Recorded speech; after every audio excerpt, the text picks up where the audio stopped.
آئیے سیکھیے ترجمہ قرآن۔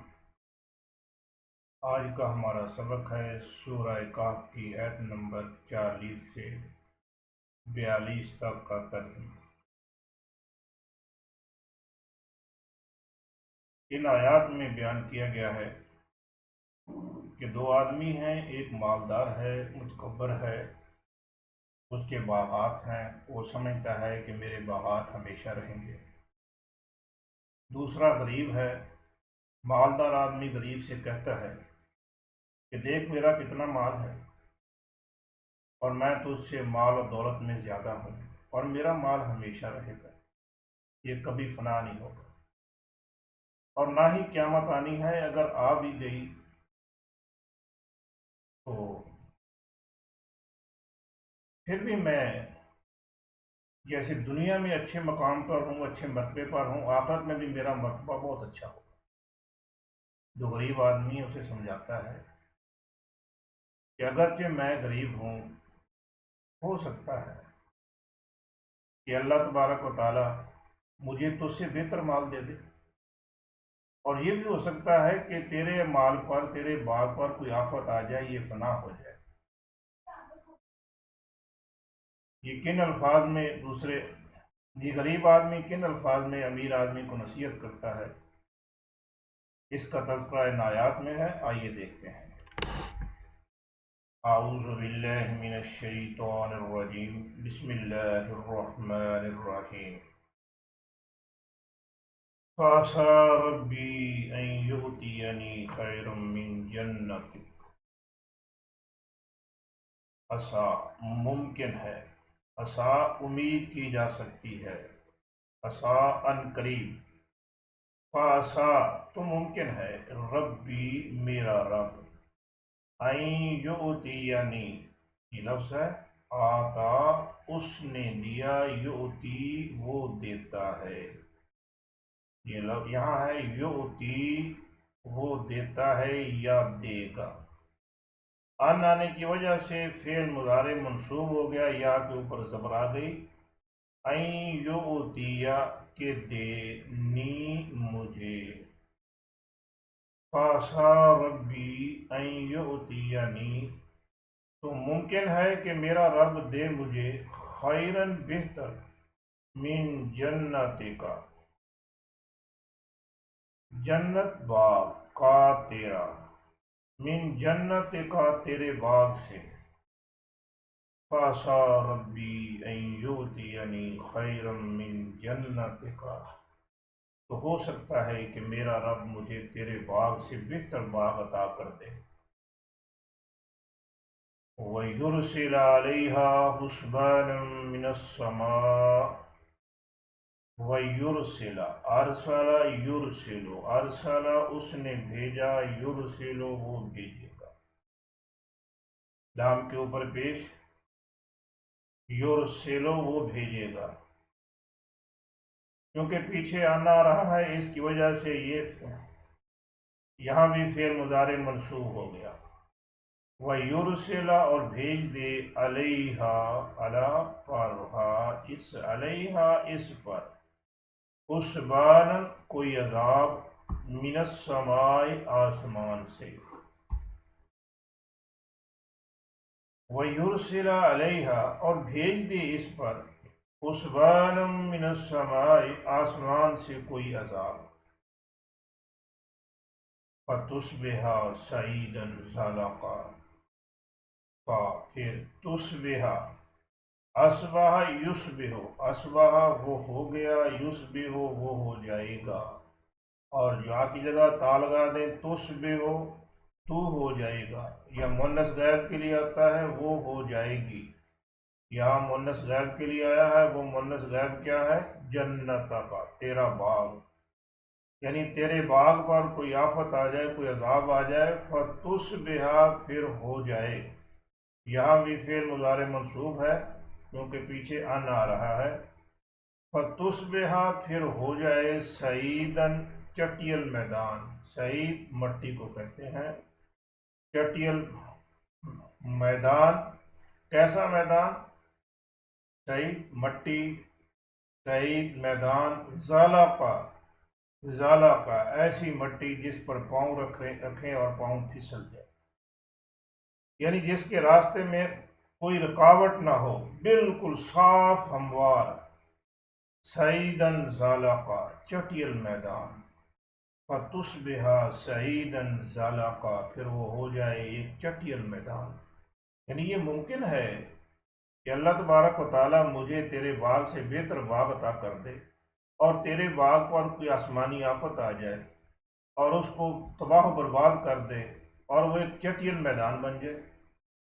اور یہ بھی ہو سکتا ہے او یصبح ماؤہا غورا، او یا یصبح یہ وہی لفظ ہے جو پیچھے آ رہا ہے تصبح، اصبح یصبح، اصبح وہ ہو گیا، یصبح وہ ہو جائے گا۔ پیچھے جو ان آ رہا ہے اس کا عمل اس پر بھی ہو رہا ہے، اسی لیے یہ تسبیح حالت میں ہے، یصبح سے یصبح بن گیا، او یا یصبح ہو جائے ماؤہا، ماؤ پانی، ہا اس کا، یا اس کا پانی ہو جائے غوراً گہرا۔ یہ بھی ہو سکتا ہے کہ تیرے باغ کا پانی گہرا چلا جائے، پھر فلن تستطیع لہ طلبا، فلن پھر ہرگز نہ، تستطیع استطاع یستطیع،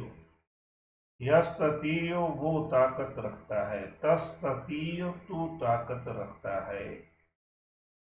اکٹھا پڑھنے سے فعل مضارع منصوب ہو جائے گا، فلن تستطیع پھر تو ہرگز نہ طاقت پائے، لہو اس کی، طلباً حاصل کرنے کی، فلن تستطیع لہ طلبا پھر تو اسے حاصل کرنے کی قطعاً طاقت نہ رکھے۔ یعنی ایسا بھی ممکن ہے کہ تیرے باغ کا پانی گہرا چلا جائے اور پھر تو اس پانی کو حاصل نہ کر پائے، کیوں یہ سب نعمتیں اللہ کی عطا کی ہوئی ہیں، اللہ جب چاہے چھیننا وہ چھین سکتا ہے۔ اور واقعتاً ایسا ہی ہوا۔ کیا ہوا؟ وَأُحِيطَ بِثَمَرِهِ فَأَصْبَحَ يُقَلِّبُ كَفَّيْهِ، وَأُحِيطَ احاطہ، یحیط احاطہ اس نے گھیر لیا، یہ لفظ اردو میں بھی استعمال ہوتا ہے، محیط احاطہ کرنا، کسی کی چیز کو کور کرنا، احاطہ اس نے گھیر لیا، اور یہ پیسے وائز ہے، احیطہ گھیر لیا گیا، واحیطہ اور گھیر لیا گیا اور سمیٹ لیا گیا، اکٹھا کر لیا گیا، کس کو؟ بثمر ہی، ثمر پھل ہی اس کا، بثمر ہی اس کے پھل کو، واحیط بثمر ہی اور اس کا پھل سمیٹ لیا گیا۔ اجڑ گیا باغ، آئی کوئی آسمان سے آفت،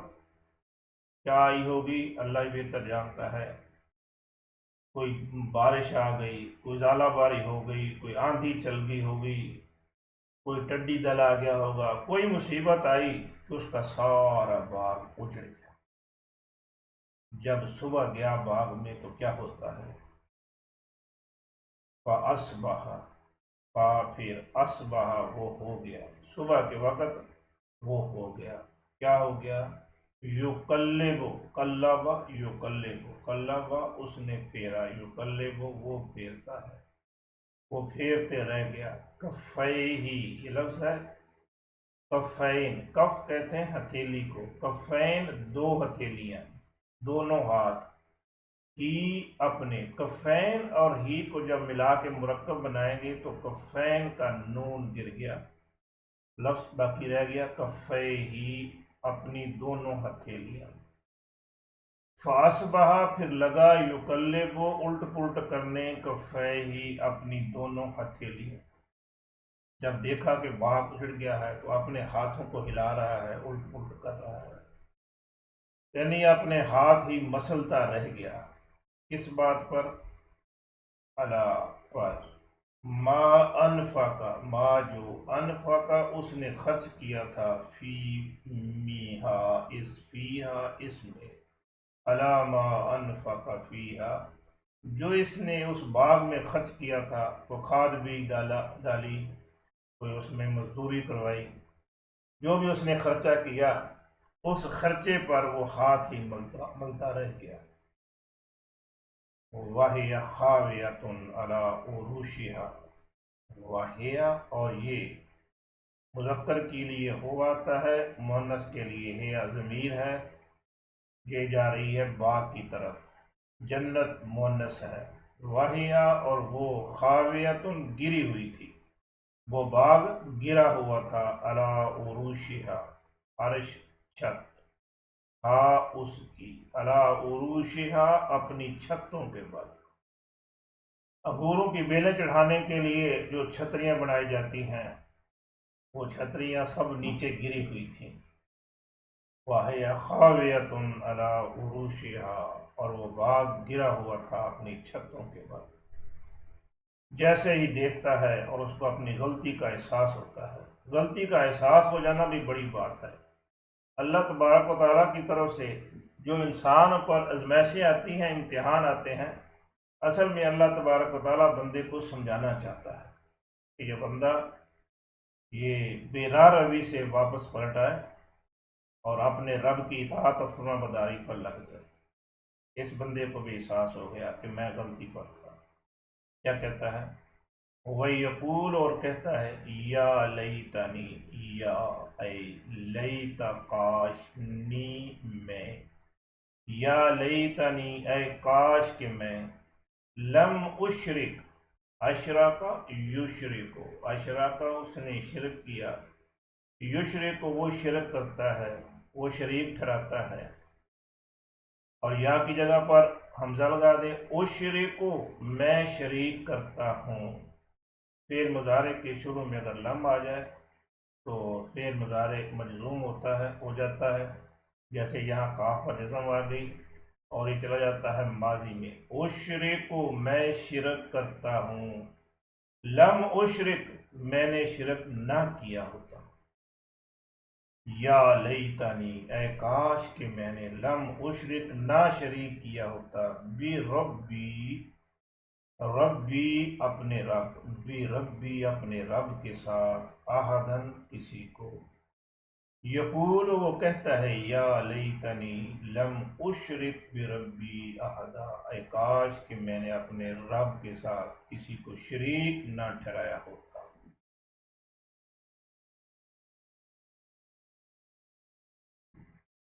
اس آیت میں ہمارے لیے سبق ہے